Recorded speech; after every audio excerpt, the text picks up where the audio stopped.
आज से 1000 वर्ष पूर्व एक राजा भोज हुआ था, जो कि एक न्यायप्रिय राजा था, कवि हृदय था, विद्वानों को बहुत सम्मान करता था और कवियों को उनके एक काव्य सुनाने पर खूब सारा पुरस्कार दिया करता था। जिसने आचार्य मानतुंग को जेल में बंद किया था 48 सालों के अंदर, जिसके समय में कालिदास जैसे महान कवि जिसके राज्य में रहते थे, ऐसे राजा भोज एक दिन अपने सेनागार में बैठा हुआ था और बहुत आनंद में था। और आनंद में होने के कारण से वह लेटा हुआ काव्य को बना रहा था और काव्य में अपने पूरे वैभव का वर्णन कर रहा था। वो क्या कह रहा था? चेतो हरा युवयतो सुहृदानुकूला सदेवान देवा प्रणवे गर्व भ्रता गिरिश्च भृत्या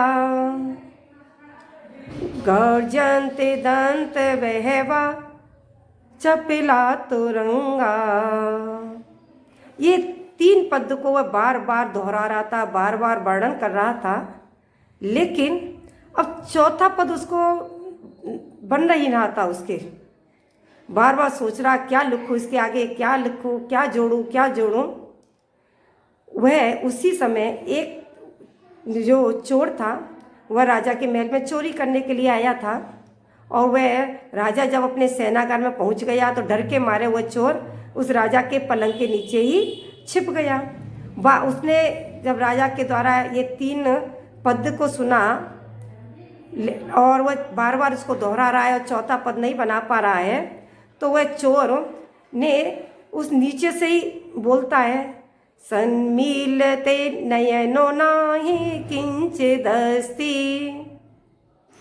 राजा क्या कह रहा है? राजा कह रहा है, चेतो हरा युवतया, मेरे पास चित्त को हरण करने वाली बहुत सारी स्त्रियां हैं और सुहृदोनुकूला, और मेरे पास बहुत सारे अनुकूल प्रवृत्ति करने वाले मेरे सदमित्र हैं और मेरे सद्बांधवा प्रणवे गर्व गिरिश्च भृत्या, और मेरे पास क्या है, मेरे भाई बंधु आदि सभी मेरे आज्ञा का पालन करने वाले हैं और जो सेवक हैं वह भी मेरे अनुकूल प्रवृत्ति करने वाले हैं।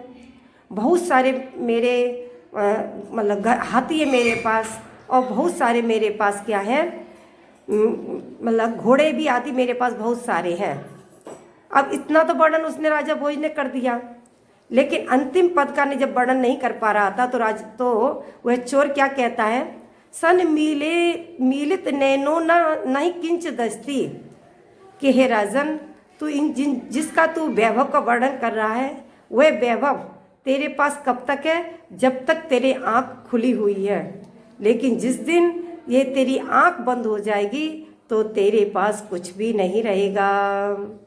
ऐसा जब राजा उस चोर के मुख से सुनता है और उस राजा को मतलब ज्ञान हो जाता है और वह राजा उस चोर को, भाई ये किसने बनाया है, ऐसा सोचकर उसको बुलाता है और उस चोर का भी वह सम्मान करता है।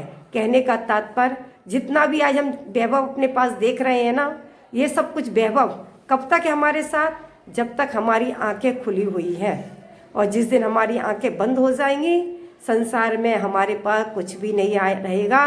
खाली हाथ हम आए हैं और खाली हाथ ही संसार से हम चले जाएंगे।